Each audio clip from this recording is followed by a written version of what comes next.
Hello students, welcome to Soumya's commerce station. तो अभी हम जो चैप्टर कर रहे हैं वो है functioning of a commercial organisation. इसमें इस चैप्टर में मेन हमें यही बताया जा रहा है कि एक कमर्शियल ऑर्गेनाइजेशन के अंदर जितने भी काम होने हैं, जितनी भी इकोनॉमिक एक्टिविटीज होनी है, वो सब एक्टिविटीज ढंग से हो, अच्छे तरीके से हो, इसलिए उन एक्टिविटीज को डिवाइड कर दिया गया डिपार्टमेंट्स में। जितनी भी सारी एक्टिविटीज हैं वो सब सिमिलर एक्टिविटी को हमने एक तरफ कर दिया है और वो डिपार्टमेंट उसको देख रहा है। ठीक है, तो ऐसे आपका होता है। अभी हमने क्या देखा कि ये सब हमने शुरू में कई वीडियोस में देख लिया है। हमने इसमें देखना है कि कमर्शियल ऑर्गेनाइजेशन के अंदर कितने टाइप के डिपार्टमेंट होते हैं। ठीक है, तो उस चीज को, उन डिपार्टमेंट्स के नेम को याद करने के लिए एक नेमिंग स्टेटमेंट एक बनाया गया था जिसमें Mark, Finn and Huma are proper group admins. अगर आपको याद हो तो ये आप पिछली वीडियोस में बताया गया है ये स्टेटमेंट, और इस स्टेटमेंट में वो सारे डिपार्टमेंट्स के नाम आ रहे हैं जो आपको इस चैप्टर में पढ़ने हैं। बिकॉज वो डिपार्टमेंट्स के नेम थोड़े लेंथी है, थोड़े कंफ्यूजिंग है, तो अभी आपको एक प्रॉब्लम होगी उसको समझने में। लेकिन जब आप ये चैप्टर कर लोगे तो आपको इस स्टेटमेंट की भी जरूरत नहीं पड़ेगी। आप आराम से जो आपने डिपार्टमेंट्स पढ़े वो आपके दिमाग में एकदम रट जाएंगे। ठीक है, तो अभी हमने क्या देखा था, मार्क, फिन एंड हुमा वाले में मार्क से हमारा मार्केटिंग डिपार्टमेंट था, मार्केटिंग एंड सेल्स डिपार्टमेंट, उसको हमने कर लिया था। उसके बाद सेकंड आ रहा है फिन। फिन से क्या है, फिन से आपका जो डिपार्टमेंट अभी हम लोग कर रहे हैं वो है फाइनेंस एंड अकाउंट्स डिपार्टमेंट। तो जो लास्ट वीडियो थी उसमें फाइनेंस एंड अकाउंट्स डिपार्टमेंट का इंट्रोडक्शन हो गया था और उसका जो फर्स्ट मेन फंक्शन होता है फाइनेंशियल प्लानिंग का, उसे बता दिया गया था। तो अगर आपको थोड़ा थोड़ा याद हो तो आप सही बात है, वरना आप उस वीडियो को फिर से देख सकते हो। उसमें finance and accounts department start हो गया था। ठीक है, तो फाइनेंस एंड अकाउंट्स डिपार्टमेंट को ही हम इसमें कंटिन्यू करेंगे। फाइनेंस एंड अकाउंट्स डिपार्टमेंट की बात हो रही है, ये सेकेंड डिपार्टमेंट आपका है और इसका फर्स्ट फंक्शन जो था फाइनेंशियल प्लानिंग का, वो हमने डिस्कस कर लिया था। फाइनेंशियल प्लानिंग क्या होती है? फाइनेंशियल प्लानिंग कुछ नहीं, उसमें आपको ना एक एग्जांपल दिया गया था, अगर याद हो, कि आप ट्रिप पर आपको जाना है। ठीक है, राजस्थान की ट्रिप हो, गोवा की ट्रिप हो, जहाँ पे आपको जाना हो उस ट्रिप पे जाना है, तो आप ना प्लानिंग करते हो। प्लानिंग ये होती है कि वहाँ पे करना क्या है, उसके साथ ये भी होती है कि आपके एक्सपेंसेस क्या होंगे, ठीक है, आपके खर्च क्या होंगे, आपको कितना मनी अमाउंट लेकर जाना है। तो उसी तरीके से पिछली वीडियो में बहुत अच्छे से एक्सप्लेन करा गया कि फाइनेंशियल प्लानिंग क्या है। कुछ नहीं होता है, कमर्शियल ऑर्गेनाइजेशन है, बहुत सारी चीजें करनी है और हर चीज के लिए आज के टाइम में फाइनेंस की जरूरत है। फाइनेंस क्या होता है? फिर से फाइनेंस का मतलब है मनी, फंड्स, पैसे, ये आपका फाइनेंस होता है। तो जो भी आपको एक्टिविटीज करनी है, कमर्शियल ऑर्गेनाइजेशन को करनी होती है, उसके लिए उसको फंड्स की जरूरत होती है और ये फंड्स की सारी चीजें देखने के लिए उसने एक डिपार्टमेंट बना दिया है, फाइनेंस एंड अकाउंट्स डिपार्टमेंट। तो बस यही काम है। तो अब हर चीज को शुरू करने के पहले हमें प्लानिंग करनी होती है। अगर आप देखो तो मार्केटिंग एंड सेल्स डिपार्टमेंट में भी सबसे पहले मार्केट रिसर्च करी जाती है। ठीक उसी तरीके से यहाँ फंड्स की बात है, मनी की बात है, तो बिना प्लान करे तो आप मनी को स्पेंड करोगे तो फिर आपका जाहिर सी बात है नुकसान हो सकता है।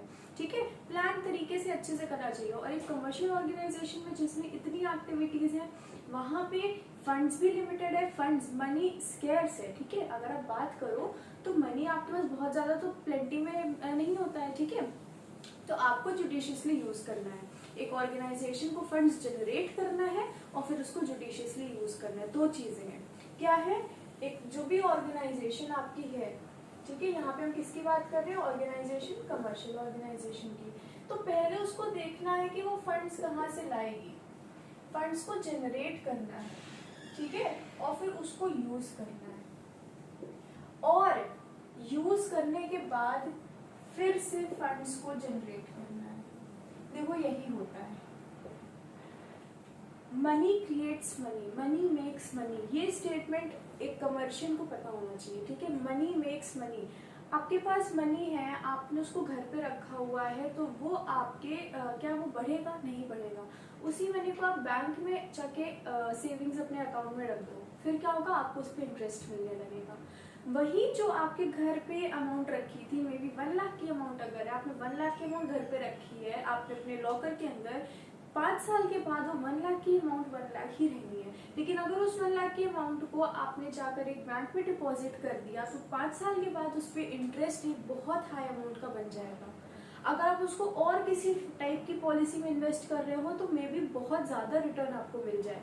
वही 1 लाख का अमाउंट घर पे रखा सेम था, लेकिन अगर आपने उसको इन्वेस्ट कर दिया कहीं पर, इन्वेस्ट करना क्या है, कहीं पर लगा दिया, तो क्या है, वो बढ़ जाएगा। Money makes money. ऑर्गेनाइजेशन का भी काम यही है, फंड्स को जनरेट करना। फंड्स को जनरेट करना भी हम देखेंगे कैसे जनरेट होता है। हमने प्लानिंग तो कर ली कि हमको कितने फंड्स की जरूरत है, अब हमें उसे जनरेट करना है। फंड्स को जनरेट करना, फिर उस फंड्स को यूज करना अपने काम करने के लिए। ये ऑर्गेनाइजेशन जो हम देख रहे हैं, अगर आपको याद हो तो पेन मैन्युफैक्चरिंग की ऑर्गेनाइजेशन की हम बात करें, एग्जाम्पल लिया गया है, उसको अपना काम करना है पेन्स मैन्युफैक्चर का। जब पेन मैन्युफैक्चरिंग का प्रोसेस हो जाएगा तो उसके बाद वो उसको सेल करेंगे और उससे फिर फंड्स इनके पास आएंगे। तो क्या काम है, फंड्स को जनरेट करना। कैसे जनरेट होगा, यहाँ पे देखेंगे कैसे जनरेट होगा। फिर यूज करना उनको, यूज का मतलब उन फंड्स को सही जगह पर लगाना और फिर उन चीजों से फिर से फंड्स जनरेट करना, जो कि आपकी प्रॉफिट, रेवेन्यू, इनकम कुछ भी बोल सकते हो। ठीक है, ये होता है। तो मेन ये काम है और यही आप इसमें फाइनेंस एंड अकाउंट्स डिपार्टमेंट में देखोगे। फाइनेंस एंड अकाउंट्स डिपार्टमेंट यही चीजें करता है।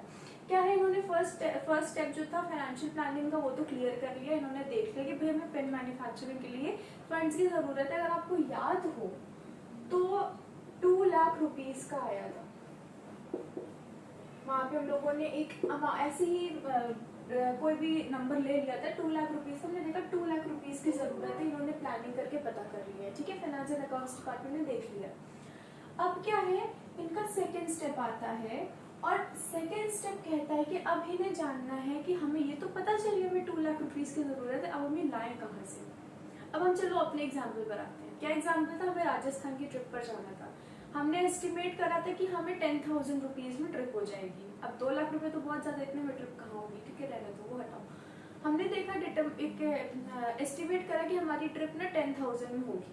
ठीक है, आपने प्लानिंग कर ली, आपके पास आपको 10,000 रुपीज लग जाएंगे हर चीज में। अब आपको सोर्स चाहिए। सोर्स क्या है, कहाँ से ये 10,000 रुपीज आएंगे। ठीक है, अगर आप नॉन वर्किंग हो, आप स्टूडेंट हो, तो आप जनरली कहाँ जाओगे, अपने पेरेंट्स के पास जाओगे। ठीक है, वो आपको देंगे, जो कि नहीं होता है, नहीं देंगे। ठीक है, वो तब होगा जब आप साथ में जाओगे, ऐसे तो नहीं मिलने वाला है। तो वो आपको दे देंगे। या फिर अगर आप वर्किंग हो तो आपकी जो भी इनकम होगी, सैलरी होगी, आप उसमें से 10,000 रुपीज को अपना सोर्स की तरह आपको वहां से फंड्स मिल जाएंगे। अब ये कमर्शियल ऑर्गेनाइजेशन की बात है। कमर्शियल ऑर्गेनाइजेशन को भी फंड्स चाहिए। कमर्शियल ऑर्गेनाइजेशन जो है वो फंड्स ना 2 तरह से कर सकती है। एक तो शेयर से। शेयर्स का कॉन्सेप्ट आपको अगर नहीं आते तो आप पिछली वीडियोस पे चले जाओ, जॉइंट स्टॉक कंपनी में एक्सप्लेन करा गया। और उसके बाद एक और video understanding of joint stock company, जहां पर फिर से शेयर्स का पूरा बताया गया। तो शेयर्स क्या है, शेयर्स एक तरीका होता है जिससे कि हम अपना कैपिटल जनरेट करते हैं। एक ऑर्गेनाइजेशन अपना कैपिटल जनरेट करती है, तो एक तो शेयर्स है, आप शेयर्स वाला पूरा प्रोसेस करो, पैसे आ जाएंगे। एक ऑर्गेनाइजेशन, यहाँ पर कमर्शियल ऑर्गेनाइजेशन की पर्सपेक्टिव से बात हो रही है। ठीक है, नॉर्मल पीपल नहीं ऐसा कर सकते हैं, कमर्शियल ऑर्गेनाइजेशन ही करेगी। तो पहला तरीका आपका शेयर्स वाला है। दूसरा है लोन लेकर, जो कि नॉर्मल पीपल भी कर सकते हैं। अगर हम नॉर्मल लोग हैं, हमें पैसे की जरूरत है, तो हम बैंक से जाकर लोन ले देंगे, तो बैंक हमारा सोर्स है। तो सिमिलरली एक ऑर्गेनाइजेशन के पास 2 सोर्स है, एक तो कैपिटल जनरेट करने के लिए शेयर्स वाला तरीका अपना लेना और दूसरा लोन्स ले लेना। ठीक है, अब क्या है, सेकेंड जो हमारा पॉइंट कहता है सोर्सेज ऑफ फंड्स। अब यही काम डिसाइड करना है फाइनेंस एंड अकाउंट्स डिपार्टमेंट को। सोर्सेज ऑफ फंड्स में क्या है, अब फाइनेंस एंड अकाउंट्स डिपार्टमेंट को देखना है कि इन्हें कहाँ से फंड्स लाने हैं। इन्हें पता चल गया इनके पूरे काम में 2 लाख रुपीज लगेंगे और अब उन्हें जानना है कि अभी 2 लाख रुपीज हम ऑर्गेनाइजेशन के अंदर कहाँ से लाएं। तो देखते हैं क्या आपकी बुक में दिया गया है। यही है कि जब हम एस्टिमेट कर लेते हैं अमाउंट, कैपिटल जितना भी हमें कैपिटल की जरूरत है। कैपिटल देखो, कैपिटल अभी आप उसमें पढ़ोगे, अकाउंटिंग वाला जो चैप्टर्स अभी आ गए। कैपिटल की मेन डेफिनेशन ये है कि जो ऑर्गेनाइजेशन है उसमें जो अमाउंट, जो मनी, जो पैसा ओनर्स लगा रहे हैं वो कैपिटल होता है। ओनर्स के अलावा बाकी कहीं से भी पैसा आएगा तो वो उनके लिए लायबिलिटी है। ठीक है, लोन की तरह है, समझ रहे हो आप लोग। तो कैपिटल का मतलब वो अमाउंट जो एक ऑर्गेनाइजेशन के अंदर उसके ओनर्स डाल रहे हैं। ठीक है, जैसे कि अगर कंपनी है, कंपनी में आपके ओनर होते हैं जिन्हें हम शेयर होल्डर बोलते हैं। तो ओनर्स जो अमाउंट दे रहे हैं वो कैपिटल हो गए, बाहर के जो लोग हैं आपके बैंक्स हो गए और कुछ क्रेडिटर हो गए, तो वो अगर जो अमाउंट लगाएंगे वो उसके लिए लाइबिलिटी हो जाएगी। तो ये आप डिटेल में पढ़ोगे अभी आगे। कैपिटल का सिंपल मतलब है कि जो अमाउंट ओनर्स लगाते हैं, ठीक है। तो इसमें ये कि after estimating the amount of capital required, हमने पहले एस्टिमेट कर लिया कि हमें कितने कैपिटल की जरूरत है। कैपिटल वही है एक बिजनेस को शुरू करते टाइम जो अमाउंट लगा रहा है ओनर, वो कैपिटल हो गया, ठीक है, जिससे बिजनेस स्टार्ट होता है। तो यहाँ हम पूरा शुरू से देख रहे हैं कैसे होगा, ठीक है। तो एस्टिमेट कर लिया हमने capital required, finance and accounts department decide करता है कि कैपिटल स्ट्रक्चर क्या होगा। अब एक और टर्म आ गया, सोर्सेज ऑफ फंड्स में क्या है, फंड्स फाइनेंस से मनी है, सोर्सेज कहाँ से उनको लाना है। कैपिटल स्ट्रक्चर सबसे पहले डिसाइड करेगा कैपिटल स्ट्रक्चर क्या होता है। अभी हम लोग इस पे बात करेंगे बाद में कैपिटल स्ट्रक्चर पे, ठीक है। कैपिटल स्ट्रक्चर डिसाइड करा गया, उसके बाद कह रहे हैं कि decides the proportion of owner capital loan capital. क्या होता है अभी आपको धीरे धीरे पता चल जाएगा, ठीक है। Finance and accounts department decides when how and where from the funds are to be acquired. Long term capital आपका डिवेंचर से हो सकता है या फिर लोन्स लेकर हो सकता है। अब देखो क्या है सोर्सेज ऑफ फंड में फाइनेंस एंड अकाउंट्स डिपार्टमेंट क्या करेगा, उन्होंने पहले देखा भाई हमने तो एस्टिमेट करा, प्लान करा 2 लाख रुपीस चाहिए। 2 लाख रुपीस को अब इनमें क्या करना है, इन्होंने डिसाइड करना है सबसे पहले कि हमारी जो ये ऑर्गेनाइजेशन है उसका कैपिटल स्ट्रक्चर क्या होगा। कैपिटल स्ट्रक्चर सिमिलरली यही है कि जो भी फंड ये 2 लाख रुपीस का है ये किस वे में, किस फॉर्म में, किस प्रपोर्शन में हमारे पास होगा। अभी आपको नहीं समझ आएगा बिकॉज ये बहुत अभी आपके डिटेल में नहीं दिया गया है। सिंपल इसमें ये मतलब है कि इसमें ओनर्स कैपिटल क्या होगा और लोन कैपिटल क्या होगा। 2 लाख रुपीस टोटल है, 2 लाख रुपीस आपका टोटल है। 2 लाख रुपीस जो हमें पूरे फंड्स की जरूरत है, जो उस ऑर्गेनाइजेशन को जरूरत है, जो एस्टिमेट करा है फाइनेंस एंड अकाउंट्स डिपार्टमेंट ने, अब ये डिसाइड करेगा कि इस 2 लाख रुपए में ओनर से हमें कितना लेना है और लोन मतलब बाकी जितने भी लोग हैं उस ऑर्गेनाइजेशन के बाहर के ओनर्स को छोड़ के बाकी जितने लोग आ रहे हैं उनसे हमें कितनी अमाउंट लेनी है, ठीक है। क्या 2 तरीके थे, या तो आप ओनर से लो, ओनर्स कैसे लेते हो, शेयर से। अगर आपको अभी नहीं याद होगा, आपको नहीं पता तो आप प्लीज वो वीडियो देख लो, उसमें बहुत अच्छे से एक्सप्लेन करा गया है। शेयर्स जो है, शेयर से जो भी शेयर आपके देते हैं, शेयर जो भी परचेज करता है ना वो एक जॉइंट स्टॉक कंपनी का ओनर बन जाता है, ठीक है। जो भी शेयर परचेज करते हैं वो जॉइंट स्टॉक कंपनी के ओनर बन जाते हैं। मतलब शेयर परचेज करके जो अमाउंट, जो पैसा आ रहा है ऑर्गेनाइजेशन के अंदर वो ओनर का कैपिटल हो गया। बिकॉज जिस भी पर्सन ने, अगर फॉर एग्जाम्पल एक्स है, उन्होंने शेयर परचेज करा और उसके बदले उन्होंने आपको अमाउंट दे दी 100 रुपीज, तो एक्स ओनर बन जाएंगे, ठीक है। तो शेयर वाले तरीके से जो फंड आएगा, जो अमाउंट आएगी ऑर्गेनाइजेशन के अंदर वो हमारी ओनर्स कैपिटल है, because shareholders are the owners of the organisation, ठीक है। ओनर, मेंबर, शेयर होल्डर एक ही टर्म है, इसमें आप कंफ्यूज मत होना। तो अब ये कैपिटल स्ट्रक्चर में देखेंगे कि ये जो 2 लाख रुपीज हमने एस्टिमेट करा है इसमें से कितनी अमाउंट हम ओनर्स कैपिटल के लिए करें, मतलब कितनी अमाउंट हम शेयर कैपिटल तरीके से कर सकते हैं, कितनी अमाउंट ओनर ला सकता है। अगर आप पार्टनरशिप की बात करते हो, कमर्शियल ऑर्गेनाइजेशन तो किसी भी तरह की हो सकती है। पार्टनरशिप की बात करो, पार्टनरशिप में क्या होगा, पार्टनर्स जो अमाउंट लाएंगे वो ओनर्स कैपिटल हो गया, ठीक है। और जो अमाउंट वो लोन लेकर लाएंगे वो लोन कैपिटल हो गया। अगर आप सोल प्रोप्राइटरशिप की बात करो तो सोल प्रोप्राइटर जो अमाउंट लगाएगा वो ओनर्स कैपिटल हो गया, जो वो लोन लेकर आएगा वो लोन कैपिटल हो गया। तो कोई भी कमर्शियल ऑर्गेनाइजेशन हो, जॉइंट स्टॉक कंपनी हो, तो शेयर से जो आएगा वो ओनर्स कैपिटल और लोन्स लेकर जो आएगा वो आपका लोन कैपिटल हो गया। तो अब इन्होंने डिसाइड करना है कि ये 2 लाख रुपीज जिन्होंने एस्टिमेट करा है, जितनी भी अमाउंट एस्टिमेट करी है उसमें से कितना परसेंटेज इसका ओनर्स कैपिटल का होना चाहिए और कितना परसेंटेज लोन लेना चाहिए। अब मान लीजिए इन्होंने डिसाइड करा हाफ, इन्होंने डिसाइड करा इसका हाफ जो है 2 lakh divided by total 1 lakh, उन्होंने करा 1 लाख हमें ओनर्स कैपिटल चाहिए और 1 लाख हमें लोन कैपिटल चाहिए, ठीक है। उन्होंने ये डिसाइड कर लिया, तो यही इसी की बात हो रही है। अब अगर इसको रेशियो निकालोगे तो 1:1 आपका हो गया, ठीक है, कट कट कट कर दो पूरा तो 1:1 आपका आ गया। यही बात हो रही है कि सोर्स ऑफ फंड्स में पहले मैं कैपिटल स्ट्रक्चर डिसाइड करना है। कैपिटल स्ट्रक्चर ये कहता है कि जो भी हमें अमाउंट चाहिए, जो भी अमाउंट हमें चाहिए, जो भी हमने एस्टिमेट करी है, अब उसको हमको अलग अलग सोर्सेज से लाना है। हमारे पास बहुत सारे सोर्सेज अवेलेबल है।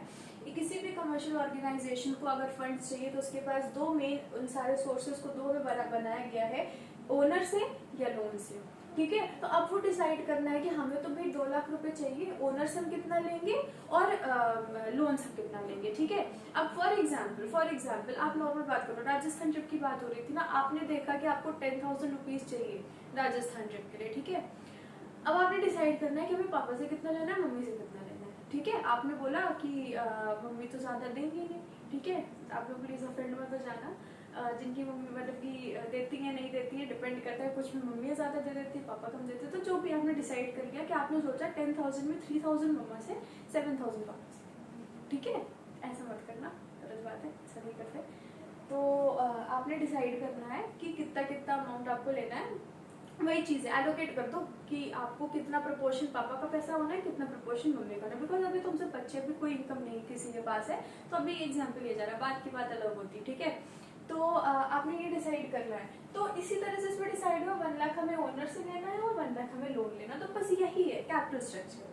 आपका वो 10,000 रुपए का कैपिटल स्ट्रक्चर क्या हो गया? कैपिटल स्ट्रक्चर तो है नहीं वो, बिकॉज आप कोई बिजनेस कर नहीं रहे हो।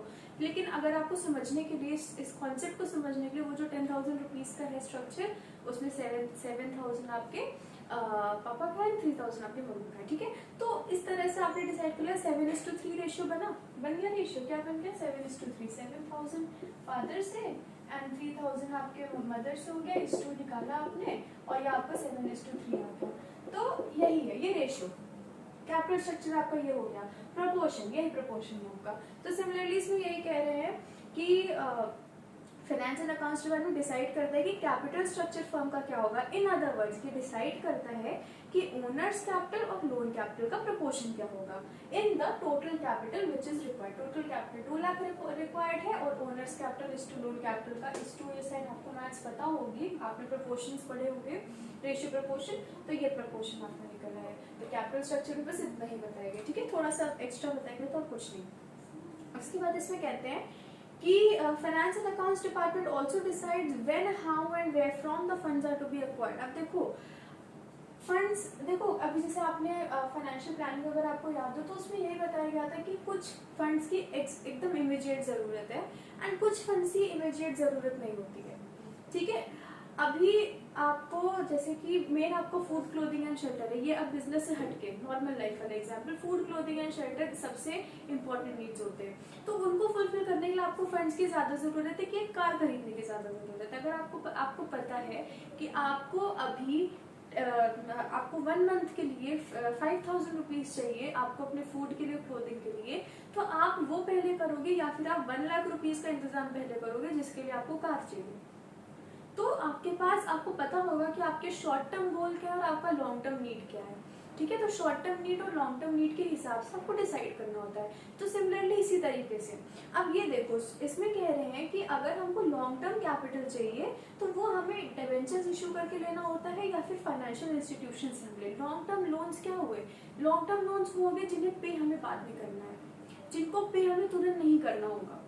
अगर आप बैंक से लोगे लोन्स तो वो जनरली शॉर्ट टर्म होता है। याद रखो, बैंक्स और फाइनेंशियल इंस्टीट्यूशंस में एक डिफरेंस होता है जो सबको पता होना चाहिए, हर कमर्शियल को तो एटलीस्ट पता ही होना चाहिए। ये आप याद रखो, बैंक्स में और फाइनेंशियल इंस्टीट्यूशंस में डिफरेंस। बैंक्स क्या होती है और फाइनेंशियल इंस्टीट्यूशंस।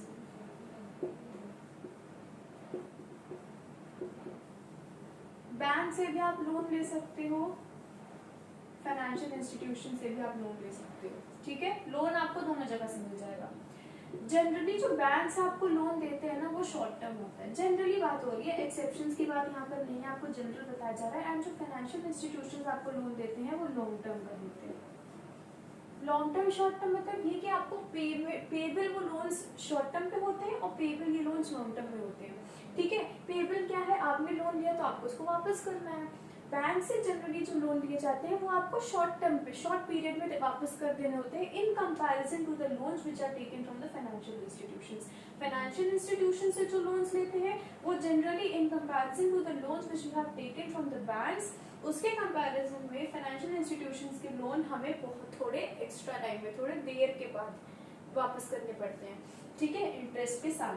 तो बैंक्स और फाइनेंशियल इंस्टीट्यूशंस लोन देती है, बैंक जनरली शॉर्ट टर्म देता है, फाइनेंशियल इंस्टीट्यूशन लॉन्ग टर्म देती है। एक मेन डिफरेंस ये है इन दोनों में, बैंक जो है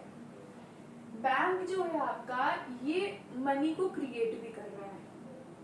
बैंक्स जो है ये क्रिएट करते हैं मनी को, ठीक है। अगर आपको पता हो जो हमारी कंट्री में जितनी भी मनी है, जितनी भी करेंसी है, वो RBI, reserve bank of India जो है, रिजर्व बैंक ऑफ इंडिया सारे करेंसी नोट्स इशू करता है। ये आपको पता होना चाहिए, हमारे कंट्री में जितने भी नोट्स इशू होते हैं वो रिजर्व बैंक ऑफ इंडिया करता है। बैंक्स का काम है मनी को क्रिएट करना, मनी को इकोनॉमी में सर्कुलेट करना, क्रिएट करना, ये काम बैंक्स का है। बट ये फाइनेंशियल इंस्टीट्यूशंस मनी क्रिएट नहीं कर सकते। तो ये फर्क है बैंक्स में और फाइनेंशियल इंस्टीट्यूशन से। बैंक्स मनी क्रिएट करते हैं, फाइनेंशियल इंस्टीट्यूशंस नहीं क्रिएट कर सकते। तो ये आपको पता होना चाहिए, बैंक्स और फाइनेंशियल इंस्टीट्यूशंस एक चीज नहीं है, ठीक है। तो इसीलिए इसमें बोला गया जब भी लॉन्ग टर्म लोन की बात आती है तो उसमें फाइनेंशियल इंस्टीट्यूशंस की ही बोला जाता है, बैंक्स के लिए नहीं बोला जाता है। तो सिमिलरली उसी तरीके से लॉन्ग टर्म लोन अगर हमको चाहिए, अब यहाँ पे हमने क्या देखा था कि अगर लोन्स लेना है, पहला तो आपका ओनर्स कैपिटल था, तो ओनर्स कैपिटल तो आप कई के तरीके से ला सकते हो, शेयर्स और वो सब। फाइनेंशियल इंस्टीट्यूशन से बता रहे हैं कि अगर आपको लोन कैपिटल लेना है तो आप फाइनेंशियल इंस्टीट्यूशन से लोन ले सकते हो, बिकॉज वो आपको लॉन्ग टर्म लोन्स प्रोवाइड करते हैं, ठीक है। अब डिपेंड करता है ऑर्गेनाइजेशन पे, ऑर्गेनाइजेशन को कितना लोन चाहिए, कितने टाइम के लिए चाहिए, ठीक है। तो उन्होंने लॉन्ग टर्म लोन ले लिया फाइनेंशियल इंस्टीट्यूशन से। एक टर्म और इसमें आया है डिबेंचर्स। डिबेंचर्स क्या होते हैं? डिबेंचर्स कुछ नहीं, डिबेंचर्स ऐसे डॉक्यूमेंट्स होते हैं जिन्हें लोग खरीदते हैं और पैसे देते हैं उसके बदले में, जैसे शेयर्स, ठीक है। शेयर्स में क्या हो रहा था, शेयर्स आपके, अगर आपको फिर से रिवाइज करवा देते, चलो, शेयर्स में यही था कि आपका जो भी टोटल कैपिटल होता है, कैपिटल आपका 10,000 का अगर आ रहा है, आपने क्या करा, पूरा रुपीज तो आपको 10,000 रुपए चाहिए, पर एक कोई इंसान आपको 10,000 रुपए तो आकर दे नहीं देगा। तो आपको मान लो पता है कि अगर आप 10-10 रुपए में इसको डिवाइड कर दो, 10-10 रुपए के शेयर बना दो, तो आपके पास कितने हो जाएंगे, 1000 शेयर्स बन जाएंगे, जिसमें एक शेयर की वैल्यू कितनी हो गई आपकी, एक शेयर आपका 10 रुपए का हो गया। अगर आपके पास 1000 शेयर आपने बना के, आप इमेजिन कर लो शेयर एक टाइप का आइटम है, आपने वो शेयर्स को रख लिया अपने सामने, एक शेयर 10 रुपए का है, तो टोटल उनकी वैल्यू कितनी हो गई, 1000 इंटू 10 रुपीज, 10,000, तो 10,000 का हो गया। अब शेयर क्या है, कोई इंसान आके आपसे 5 शेयर खरीद ले गया, 5 शेयर खरीदा तो उसने क्या देखा, हाँ भाई एक शेयर का प्राइस तो 10 रुपए है, मैंने 5 लिए हैं, तो 5 इंटू 10 50 रुपीज आपको आकर दे देगा। ऐसे करके जब आपके सारे शेयर लोग परचेज कर लेंगे तो उसके बदले आपके पास 10,000 रुपीज आ जाएंगे। तो कई सारे लोगों ने उसको डिस्ट्रीब्यूट कर दिया, यही शेयर्स में होता है। डिबेंचर्स भी ऐसे ही डॉक्यूमेंट्स होते हैं जिन्हें हम इन शेयर के तरीकों में लोगों को दे सकते हैं और उससे हम कैपिटल जनरेट करते हैं। डिबेंचर से बस आप यही समझ लो, ये एक टाइप के डॉक्यूमेंट्स होते हैं जिनको शेयर की तरह हम कैपिटल जनरेट करने के लिए यूज कर सकते हैं, ठीक है। डिबेंचर्स भी डॉक्यूमेंट्स होते हैं। तो ये सब लॉन्ग टर्म है, शेयर आपका लॉन्ग टर्म है, ठीक है, लॉन्ग टर्म में ये सब जाता है। तो ये बहुत डीप में जाने की जरूरत नहीं, आप बड़े क्लासेस में पढ़ोगे। तो सोर्सेज ऑफ फंड्स में यही बताया गया है भी कि पहले कैपिटल स्ट्रक्चर डिसाइड करते हैं कि ओनर का कैपिटल कितना होगा, लोन कैपिटल कितना होगा। फॉर एग्जांपल मम्मी पापा का आपका जैसे डिसाइड, आपको एक एग्जांपल बता दिया गया था।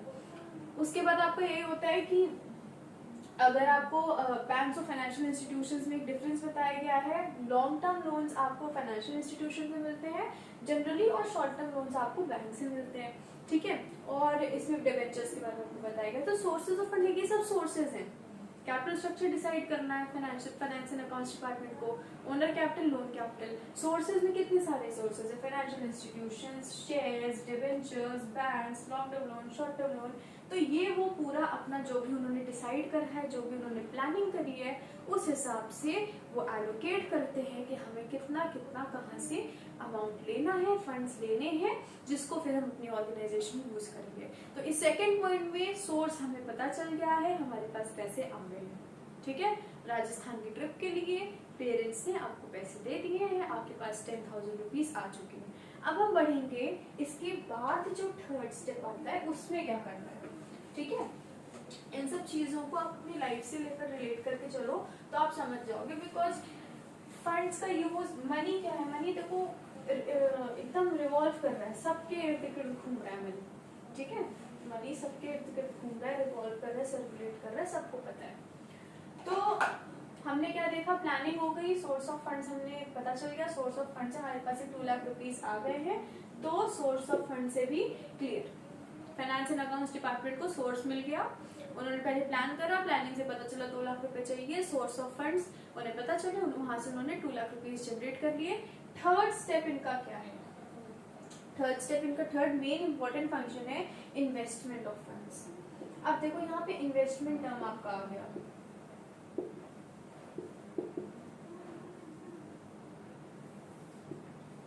पहले स्टेप पर चलते हैं। देखो लिंक है, सब लिंक है। प्लानिंग में क्या डिसाइड करा था कि हमको कहाँ का जरूरत है फंड्स की, प्लानिंग हमने करी थी कि हमें कहाँ का जरूरत पड़ेगी, और वहां पे हमें पता चला था कि हमने मशीनरी लेनी है, हमने प्लांट लेना है, फैक्ट्री लेनी है, ठीक है, ये सब चीजें हमको चाहिए, उसके साथ हमें कैश भी चाहिए। हमने ये डिसाइड करा था, इन सब चीजों के खर्चे को देखते हुए हमें पता चला था कि 2 लाख रुपए हमको चाहिए थे, ठीक है। प्लानिंग में हमें पता चला था कि इन चीजों के लिए हमें 2 लाख रुपीस की जरूरत है, तभी हमारा बिजनेस पेन मैन्युफैक्चर को शुरू हो पाएगा। 2 लाख पता चल गया, हमने सोर्स ऑफ फंड से 2 लाख जनरेट कर लिया। अब आती है इन्वेस्टमेंट की बारी। अब इसी 2 लाख रुपीस को जो आपने जनरेट करा है, जो आपने प्लान करा था कि आपको किन किन चीजों में जरूरत होगी, अब आपको उस 2 लाख रुपीस को यूज करना है इन चीजों को परचेज करने के लिए, इन चीजों में उस 2 लाख रुपीस को इन्वेस्ट करना है, ठीक है। फॉर एग्जाम्पल फिर से राजस्थान की ट्रिप पर वापस आते हैं। राजस्थान की ट्रिप आपने डिसाइड करी थी, प्लानिंग करके आपको पता चला था कि आपको राजस्थान की ट्रिप में जाने के, वहाँ पे रहने के, वहाँ पे घूमने फिरने के और फिर वापस आने में 10,000 रुपीज लगेंगे। आपने 10,000 एस्टिमेट करा था, उसके बाद आप सोर्स पे गए अपने पेरेंट्स के पास के, वहां से आपने वो 10,000 रुपीज ले लिए। अब आप ट्रिप पर जा रहे हो, अब आप ट्रिप पर चले गए, अब आपको वहाँ पे उन 10,000 रुपीज को स्पेंड करना है, और ऐसे स्पेंड करना है कि वहां पर आपकी ट्रिप भी हो जाए और आपके पास उस फंड्स की कमी भी ना पड़े, ठीक है, फंड्स की कमी भी ना पड़े। ये आपको जुडिशियसली यूज करना है, जुडिशियसली यूज करना है वहां पर कि कैसे आप उस 10,000 रुपीज को अपनी ट्रिप के एंड तक यूज करो और उसके बाद आपकी ट्रिप अच्छे से हो जाए, कोई आपको वहां प्रॉब्लम ना फेस हो। एस्टिमेट करा है तो फिर उस हिसाब से उसको आपको यूज भी करना है। अगर आपने वहां पे ट्रिप में एक्स्ट्रा खर्च कर दिया, आपने एस्टिमेट करा था कि आप एक नॉर्मल क्या कहते हैं नॉर्मल होटल में स्टे करोगे एंड आप वहां जाकर एक 5 स्टार होटल में स्टे करोगे, तो ऑब्वियस सी बात है आपका एक्सपेंसेस बढ़ जाएगा। अगर आपको 2,000 देना था तो आपको वहां पे 6,000 देना पड़ेगा, ठीक है। तो जो हमने एस्टिमेट करा है जिन चीजों को लेकर, उसी हिसाब से हमें स्पेंड भी करना है एक्चुअली। तो अब यहाँ पे एक्चुअल हम यूज करेंगे, रियल यूज होगा। अब यहाँ पे इन्वेस्ट करा जाएगा फंड्स को। तो अब हम वापस आते हैं किस पे, वापस आते हैं अपनी कंपनी में, अपनी ऑर्गेनाइजेशन पे, जहाँ पे फाइनेंस एंड अकाउंट्स डिपार्टमेंट ने एस्टिमेट करा था कि इन चीजों के लिए हमें इतने फंड्स की जरूरत है। उन्होंने डिफरेंट सोर्सेज से जनरेट कर दिया, उन्होंने कैपिटल स्ट्रक्चर डिसाइड कर दिया। अब उस फंड्स को उन्हें इन्वेस्ट करना है। अब ये जो 2 लाख रुपीज इन्होंने जनरेट करेंगे, ये 2 लाख रुपीज इन चीजों में वो इन्वेस्ट करेंगे। इस 2 लाख रुपीज को वो इन चीजों में इन्वेस्ट करेंगे। एंड इन्हीं में आपको हमने बताया था कि फिक्स्ड एसेट्स होते हैं एंड करंट एसेट्स होते हैं, फिक्स्ड एसेट्स होते हैं, करंट एसेट्स होते हैं। वो भी आपको पिछली वीडियो में बहुत डिटेल में बताया गया है। फिक्स्ड एसेट्स आपकी मशीनरी, प्लांट, फैक्ट्री है, और कैश आपका करंट एसेट है, ठीक है। तो करंट एसेट वो एसेट है जो आप 1 साल के अंदर मनी में कन्वर्ट कर लेते हो। एसेट क्या है, एसेट सिंपल से एक ऐसी चीज होती है जो आपको कोई बेनिफिट देती है, ठीक है। अगर आपके पास अभी ये मोबाइल फोन है जिससे आप देख रहे हो, वो आपके लिए एक एसेट है, ठीक है। आप क्या, अगर आप उस मोबाइल फोन को कहीं पर सेल कर दोगे तो आपको उसके बदले मनी मिल जाएगा, बेनिफिट मिल जाएगा। अगर बेनिफिट मिल रहा है तो वो आपके लिए एक एसेट है। तो मोबाइल फोन आपके लिए एसेट है। एसेट्स क्या है, तो एसेट आपको समझ जाएगा, एसेट यही है जो आपको बेनिफिट देगा। एसेट 2 टाइप के हैं, फिक्स्ड एसेट, करंट एसेट। बाकी भी होते हैं वो आप डिटेल में अकाउंट्स के चैप्टर में पढ़ोगे। Fixed asset and current asset main होते हैं। फिक्स्ड एसेट वो एसेट्स हैं जो आपको बेनिफिट कई साल के बाद देंगे, और करंट एसेट्स वो एसेट्स होते हैं जो 1 साल के अंदर, 1 ईयर के अंदर आपको बेनिफिट दे देंगे। फॉर एग्जाम्पल, ये आपने जो 2 लाख रुपीज लगाए हैं, इसमें हम बता रहे हैं कि मशीनरी, प्लांट और फैक्ट्री आपके फिक्स्ड एसेट्स है। फिक्स्ड एसेट का क्या मतलब है फिक्स्ड एसेट का मतलब है कि वो आपको बेनिफिट एक लंबे टाइम के बाद देंगे। मशीनरी क्या आप एक साल में यूज करके उसको एग्जॉस्ट कर दोगे, पूरा उसका बेनिफिट आपको मिल जाएगा? नहीं मिलेगा। मशीनरी अगर एक पेन मैन्युफैक्चरिंग बिजनेस कर रहा है तो 5, 6, 10, 20 ईयर्स चल जाएगी। पेन मैन्युफैक्चरिंग के लिए वो मशीन चल जाएगी, वो प्लांट्स, वो फैक्ट्री साइट जो यूज हो रही है वो एक साल के अंदर आप नहीं पूरा कंज्यूम कर लोगे उसको, ठीक है। तो ये आपने जो लिया है ये आप कई साल लग जाएंगे इसके पूरा बेनिफिट आपको लेने में। आपके घर में रेफ्रिजरेटर आती है, वो रेफ्रिजरेटर कई साल तक चलती है एंड आपको 10 to 15 ईयर्स तक उस रेफ्रिजरेटर के बेनिफिट्स मिलते रहते हैं, तो वो आपके फिक्स्ड एसेट है। लेकिन अगर आप बात करो कैश की, ठीक है, आपके पास जो कैश है वो कैश अगर आपको एक मंथली सैलरी मिलती है और वो मंथली सैलरी क्या है आपकी एक मंथ में एग्जॉस्ट हो जाती है, बेनिफिट आपको मिल जाता है। वो अगर किसी को 20,000 30,000 मिल रही है सैलरी, तो क्या वो 3-4 ईयर्स तक उसका बेनिफिट ले सकता है? नहीं ले सकता है, वो एक ही मंथ में वो तो एग्जॉस्ट कर जा रहा है, ठीक है। तो जिन एसेट्स का यूज हम एक साल के अंदर कर लेते हैं, एग्जॉस्ट कर देते हैं, हमें उसका बेनिफिट मिल जाता है, वो करंट एसेट्स है। और जिन एसेट्स का बेनिफिट हमें कई सालों तक मिलता रहता है वो फिक्स्ड एसेट्स होते हैं। तो सिमिलरली अब इन्वेस्टमेंट की बात आ रही है, हमने ये डिसाइड कर लिया था कि हमें इन चीजों में एस्टिमेट करा था कि इन चीजों में हमें स्पेंड करना है, इनके लिए फंड्स चाहिए, जिसमें इतने फंड्स की जरूरत पड़ी थी। अब हमने ये फंड्स जनरेट कर लिया है, अब हमें इन फंड्स को इन चीजों में रियल में इन्वेस्ट करना है। ये तो हमने प्लानिंग करी थी, राजस्थान ट्रिप में आपको कितना एक्सपेंसेस होगा आपने प्लान करा था, अब आप ट्रिप पर गए हो, अब वहां पे इन्वेस्ट करना है। अब बिजनेस शुरू हुआ है, अब इन फंड्स को इन्वेस्ट करना है। इन्वेस्टमेंट ऑफ फंड्स में यही बताया गया है। यही कह रहे हैं कि finance and accounts department decide करता है जुडिशियस इन्वेस्टमेंट, इन फंड्स को जुडिशियसली इन्वेस्ट करना है फिक्स्ड एसेट्स में और करंट एसेट्स में। कितना हमें कैश में के फॉर्म में रखना है, कितना हमें फैक्ट्री के फॉर्म में रखना है, कितना प्लांट, कितना मशीनरी, सब में इन 2 लाख रुपीस को हमें जुडिशियसली लगाना है, ठीक है। और ये चीज ध्यान रखनी है, to maximise the return on investment without compromising the long term survival of the firm. अब देखो यहाँ पे क्या बेनिफिट मिल रहा है, यहाँ पे इन सब का बेनिफिट हमें मिल रहा है उस पेन को प्रोड्यूस करने में जो बिजनेस कर रही है ऑर्गेनाइजेशन, ठीक है। बेनिफिट किस पे मिल रहा है? ये मशीनरी, ये प्लांट, ये फैक्ट्री, कैश टू यूज हो रहा है बिकॉज वो ऑर्गेनाइजेशन एक बिजनेस कर रही है, ये आपको नहीं भूलना है। बिजनेस पेन मैन्युफैक्चरिंग का है, इन्हीं सब को यूज करके हम अपना पेन बनाएंगे और इस पेन को हम जाकर मार्केट में ले जाएंगे, और जब हम इसे मार्केट में ले जाएंगे, मार्केट में इसमें फिर सेल होगी, और जब सेल होगी तो सेल के बाद हमें रेवेन्यू मिलेगा, मनी मिलेगी, और जब हमें मनी मिलेगा तो फिर हम देखेंगे कि हमारा प्रॉफिट कितना हुआ है। तो एक तरीके से ये सब लिंक है, ठीक है। ये जो फंड्स देखो यहाँ पे क्या चीज हो गई, यहाँ पे वही जो स्टार्टिंग में बताई गई थी कि हम एक ऑर्गेनाइजेशन का काम है कि फंड्स उसको जनरेट करने हैं, फंड्स उसको यूज करने हैं, और फिर उस फंड से फिर से मनी बनाना है। Money creates money, money makes money. ये 2 लाख रुपीस जो इसमें इन्वेस्ट हुए हैं, ये सारा मनी यूज होके ये पेन आपके बनेंगे। जब ये पेन आप मार्केट में ले जाओगे, मार्केट में सेल करोगे, आपको सेल के बाद रेवेन्यू मिलेगी, एंड वो रेवेन्यू आपकी इनकम होगी, आपके लिए प्रॉफिट होगा, उस ऑर्गेनाइजेशन को प्रॉफिट्स मिल जाएंगे, ठीक है, जो कि फिर से मनी जनरेट हो गया। मनी क्रिएट्स मनी, ये होता है आपका। तो हमें यहाँ पे ये देखना है कि ये 2 लाख रुपीस जो हम यूज कर रहे हैं एसेट्स में, तो इससे पहली चीज तो हमें ये मिलना चाहिए, ठीक है। सबका गोल यही होता है, प्रॉफिट मैक्सिमाइजेशन, प्रॉफिट्स अचीव करना सबका गोल होता है। हर कमर्शियल ऑर्गेनाइजेशन, यहाँ सबकी बात किससे हो रही है? कमर्शियल ऑर्गेनाइजेशन से हो रही है जो कि इकोनॉमिक एक्टिविटी कर रही है। तो ये हमें प्रॉफिट मिलना चाहिए, हमें मनी मिलना चाहिए, एंड जो हमारी बिजनेस की सर्वाइवल है वो भी ना खत्म हो। ये नहीं कि सारा, अब ये थोड़ा ना कि सारा 2 लाख किसी में लगा देंगे, सारा 2 लाख पेन में लगा देंगे, बाकी ऑपरेशंस कैसे होंगे बिजनेस के, डेली ऑपरेशंस कैसे होंगे बिजनेस के। आप राजस्थान की ट्रिप पर गए, आपने सारे अमाउंट का अपने रूम परचेज करने में लगा दिया, ट्रैवलिंग में लगा दिया, अब आप घूमो फिरोगे कैसे वहां पे, ठीक है। तो ऐसे यूज करना है कि आपका सर्वाइवल भी हो जाए, आपके बिजनेस का सर्वाइवल भी हो जाए, और आपको एंड में कुछ मिल भी जाए, ठीक है। तो यही इसमें बता रहे हैं कि इन्वेस्ट हमें करना है without compromising with the long term survival of the firm. जब हम ये फंड्स को इन्वेस्ट करेंगे तो सेफ्टी, लिक्विडिटी, प्रॉफिटेबिलिटी, सेफ्टी, हमारा मनी सेव होना चाहिए, प्रॉफिट्स हमें मिलने चाहिए, जो यहाँ पे बताया जा रहा है, इन सब चीजों पर हमें ध्यान देना है, ठीक है। And it involves management of fixed assets. अब देखो वही चीज है, एसेट्स की बात फिर से आ गई, लगेगा इसी सब में पैसा, ऐसे ही होता है। तो आपकी इसमें क्या फाइनेंस एंड अकाउंट्स डिपार्टमेंट में यही था कि पहले प्लानिंग करनी थी, प्लानिंग में हमने देखा हमें इन एसेट्स में जरूरत है, इतना अमाउंट हमको चाहिए, इतना अमाउंट हमने जनरेट करा सोर्सेज ऑफ फंड्स में जाकर, जहाँ पर हमने अपना कैपिटल पूरा जो भी कैपिटल स्ट्रक्चर है वो डिसाइड करा। कैपिटल स्ट्रक्चर डिसाइड करने के बाद हमने अलग अलग जगह से लोन लिया, उसके बाद हमारे पास 2 लाख रुपीज आ गए। अब हमारा मेन फंक्शन है investment of these funds.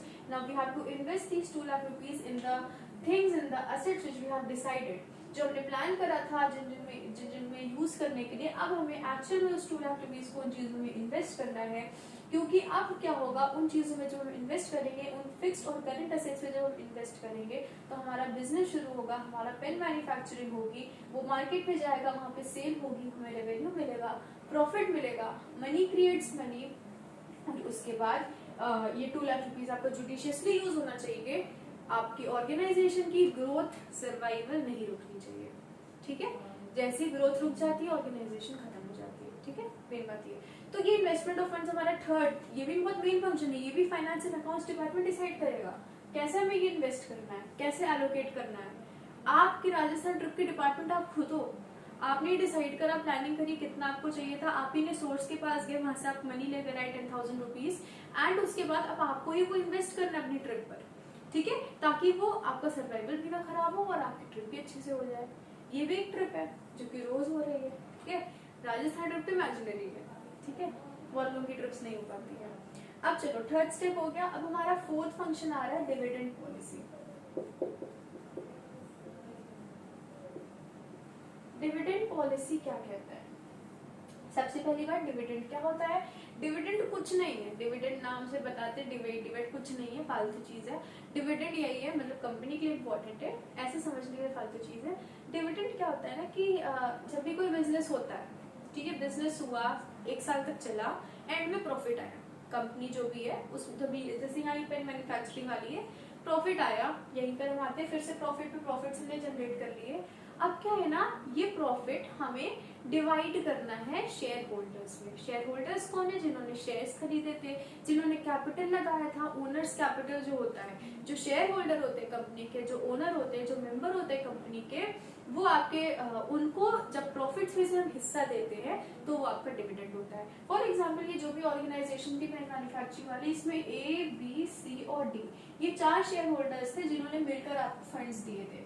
Share आप इनका, ये सारे शेयर होल्डर्स हैं, ये सारे ओनर्स हैं, ये सारे मेंबर्स हैं, ठीक है, ये 4 मेन है। जब इस कंपनी में प्रॉफिट होगा, अगर ये प्रॉफिट हुआ है, मान लीजिए अब देखो 2 लाख इसमें लग गया, चलो प्रॉफिट हम देखते हैं 5 लाख का होगा,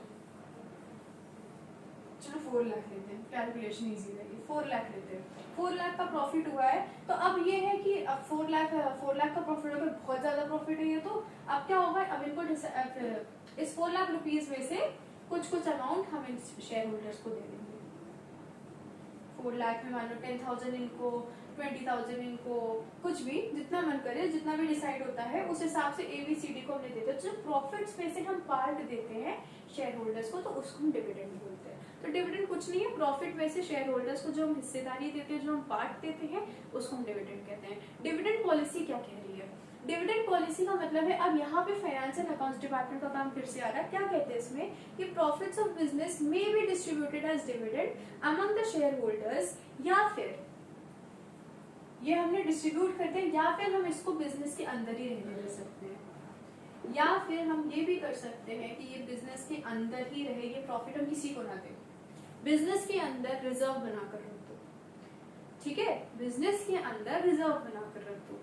तो या तो हम उसको शेयर होल्डर्स में डिस्ट्रीब्यूट कर दें, या फिर उसको हम बिजनेस के अंदर रिजर्व बना के रख दें, या फिर तीसरा ऑप्शन भी है, उसमें से थोड़ा पार्ट हम शेयर होल्डर्स में डिस्ट्रीब्यूट करते हैं, थोड़ा सा पार्ट हम बिजनेस के अंदर रिजर्व बना के रख ले। रिजर्व क्यों बनाते हैं? बाद में अगर कोई अननोन लायबिलिटी हो गई, अननोन लायबिलिटी फिर से नया टर्म कुछ नहीं है, सिंपल सी भाषा में, अगर फ्यूचर में कुछ बुरा हो जाता है, कोई हादसा हो जाता है, फायर लग जाती है, गुड्स खराब हो जाते हैं, तो उस समय अगर हमें अचानक से फंड्स की जरूरत पड़ेगी तो उसके लिए हम रिजर्व में रख देते हैं, ठीक है। तो यही चीज इसमें कह रहे हैं कि इस ऑर्गेनाइजेशन के पास ऑप्शन है कि जब इसको प्रॉफिट्स मिल गए हैं तो अब इन प्रॉफिट्स को 3 तरीके से कर सकता है। पहले तरीका ये है कि इन सारे प्रॉफिट्स को आपने उनमें जो भी आपके शेयर होल्डर्स उनको दे दिया, या फिर आपने उन सारे प्रॉफिट्स को आपने रिजर्व में रख दिया, या फिर तीसरा तरीका आपने उन प्रॉफिट्स में से शेयर होल्डर्स को डिविडेंड भी दे दिया एंड रिजर्व बना करके भी रख दिया।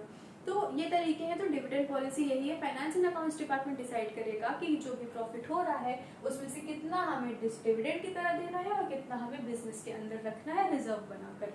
ठीक है, तो यही है कि finance and accounts department decide करता है, एक बैलेंस डिसाइड करता है इन्हीं दो यूजेस के बीच में, कितना डिविडेंड देना है, कितना रिजर्व बनाकर रखना है। ठीक है, तो इसके लिए क्या होता है, एक डिविडेंड पॉलिसी वो बनाते हैं जिसमें वो देखते हैं कि हम आगे क्या अपॉर्चुनिटी है, किस किस तरीके की चीजें बिजनेस में हो सकती हैं। अगर उनको लग रहा है कि हाँ हमें रिजर्व रखना चाहिए बिकॉज बिजनेस उतना स्टेबल नहीं है, तो वो रिजर्व में भी रख देंगे। अगर उन्हें लग रहा है डिविडेंड देना ज्यादा जरूरी है तो वो डिविडेंड दे देंगे। तो डिपेंड कर रहा है उस ऑर्गेनाइजेशन में कैसी चीजें चल रही है। ठीक है, तो ये डिपार्टमेंट का काम है कि अब प्रॉफिट आ गए हैं, अब उन प्रॉफिट्स को हमें कैसे डिविडेंड की तरह देना है, रिजर्व की तरह रखना है, वो पॉलिसी डिसाइड करना कौन करेगा, फाइनेंस एंड अकाउंट्स डिपार्टमेंट। तो ये आपका फोर्थ फंक्शन था फाइनेंस एंड अकाउंट्स डिपार्टमेंट का। अब फिफ्थ फंक्शन आ रहा है।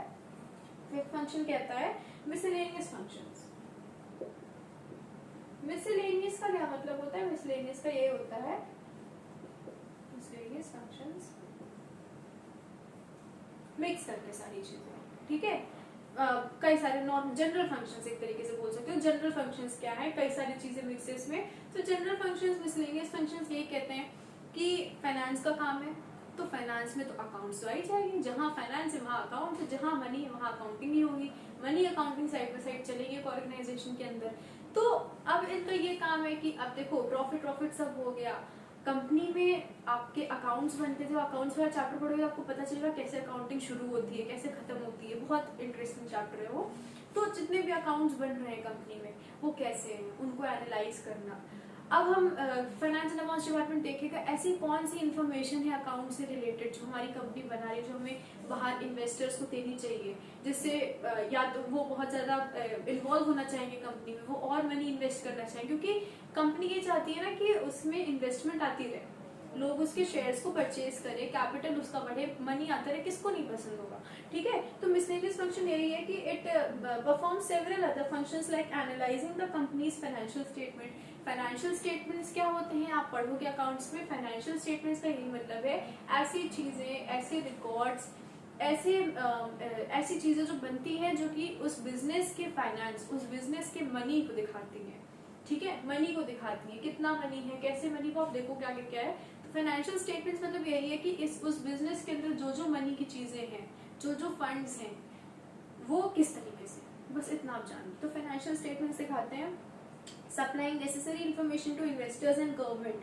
गवर्नमेंट हो गई तो अब देखो लीगल फॉर्मेलिटीज भी होती तो उनको भी इन्फॉर्मेशन देनी होती है। अभी आप देखो, आपको अगर याद हो तो उसमें पिछले चैप्टर हमने देखा था कि controller and auditor general of India जो होते हैं वो ऑडिट करने आते हैं, वो चेक करते हैं, तो बहुत सारी लीगल फॉर्मेलिटीज में तो इसलिए गवर्नमेंट को भी बताना पड़ता है।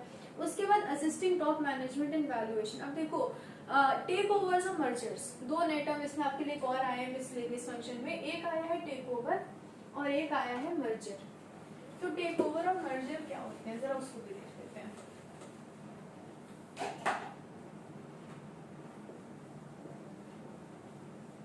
टेक ओवर और मर्जर नाम से ही पता चल जाएगा, MERGER। टेक ओवर का क्या मतलब है, टेक ओवर का सिंपल सा मतलब यही है कि किसी को टेक ओवर कर लेना, कंट्रोल कर लेना।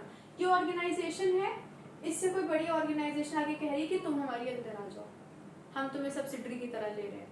ठीक है, जैसे एक छोटा डिपार्टमेंट है और एक जैसे एक छोटा बैंक है और फिर बड़ा बैंक आके कह रहा है कि बड़ा बैंक जो है आपका वो कह रहा है कि अरे एक काम करके तुम हमारे बैंक के अंदर काम करो, हम तुम्हें बेनिफिट्स भी देंगे, तुम्हारी ऑर्गेनाइजेशन बड़ी हो जाएगी, तो आके हम तुम्हें टेक ओवर कर रहे हैं। मर्जर क्या है, साथ में मिलना, सेम लेवल पे। टेक ओवर में क्या होता है ना, एक आपका मेन हो जाता है और दूसरा आपका सब्सिडरी हो जाता है। ठीक है, छोटा हो जाता है लेवल पे। पर मर्जर में क्या होता है, मर्जर में मतलब है दो सेम लेवल की इंडस्ट्रीज मिक्स हो जाना, दो सेम लेवल की कंपनीज मिक्स हो जाना। ठीक है, तो मर्जर भी हो सकता है किसी भी कंपनी में। ये पॉसिबल होता है कि या तो वो कंपनी टेक ओवर मतलब किसी बड़ी कंपनी के अंडर में आ जाती है, या फिर वो जो भी ऑर्गेनाइजेशन या कंपनी है वो दो ऑर्गेनाइजेशंस मर्ज कर जाती हैं। तो टेक ओवर और मर्जर यही है। तो अब ये सब ना आपकी मनी से रिलेटेड होता है। अब ये ज्यादा जानने की जरूरत नहीं, बस आपको मतलब पता होना चाहिए।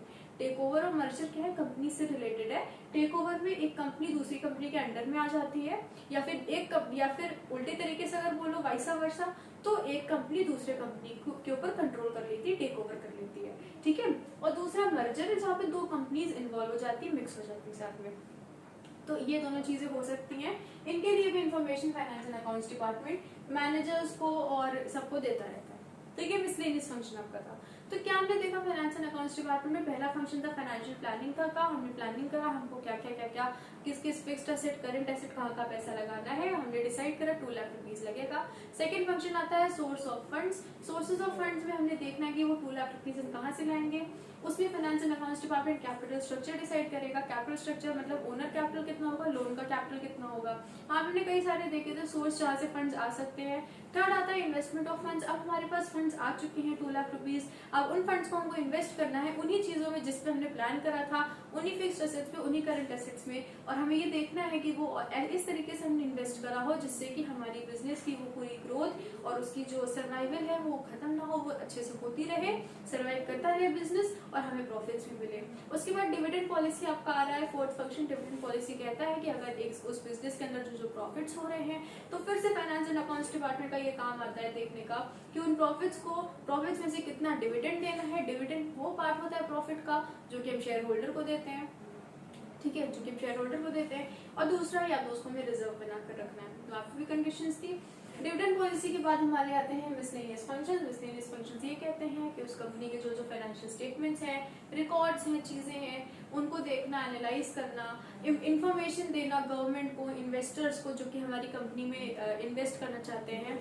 और ये भी आपका कि अगर टेक ओवर और मर्जर होने हैं तो उसकी भी इंफॉर्मेशन जो है कि हो सकते हैं नहीं हो सकते हैं, वो भी मैनेजमेंट को दी जाती है। तो फाइनेंस एंड अकाउंट्स डिपार्टमेंट का सारा काम मनी से रिलेटेड था। ये जितनी भी चीजें हैं ये सब मनी से रिलेटेड है, फंड से रिलेटेड है। किसी भी ऑर्गेनाइजेशन का जितना भी फंड्स वाला काम होता है, मनी से रिलेटेड काम होता है, वो सारा काम फाइनेंस एंड अकाउंट्स डिपार्टमेंट देखती है। और इतने सारे फंक्शंस होते हैं जो कि उस डिपार्टमेंट को, जैसे आपको फर्स्ट वीडियो याद होगा, तो वर्क यूनिट्स में और ऐसे कर करके डिवाइड करा जाता है। उस डिपार्टमेंट के अंदर कई सारे वर्क यूनिट्स होते हैं, कई सारे एम्प्लॉयज होते हैं जो अलग अलग काम करते रहते हैं, लेकिन मेन काम सबका एक होता है। अलग अलग काम है, प्लानिंग का काम अलग है, सोर्सेज को ढूंढना अलग है, इन्वेस्टमेंट का काम अलग है, डिविडेंड पॉलिसी बनाने का काम अलग है, लेकिन सब एक डिपार्टमेंट के अंदर आ रहे हैं because they all are related to finance, they all are related to money. तो ये हमने second department finance and accounts department कर लिया है। और इसके बाद हमारा जो थर्ड डिपार्टमेंट आ रहा है मार्क फिन हुमा। हुमा क्या था? हुमा था आपका ह्यूमन रिसोर्सेज डिपार्टमेंट। तो ह्यूमन रिसोर्सेज डिपार्टमेंट क्या है वो हम नेक्स्ट वीडियो में करेंगे। वो बहुत इंटरेस्टिंग डिपार्टमेंट है, वो सबको एक एक चीज समझ आ जाएगी, बहुत मजेदार डिपार्टमेंट है। तो ह्यूमन रिसोर्सेज डिपार्टमेंट हो जाएगा, फिर धीरे धीरे करके आगे के डिपार्टमेंट्स देखेंगे। तो टिल देन आप ये सब रिवाइज करो and take care of yourself and bye.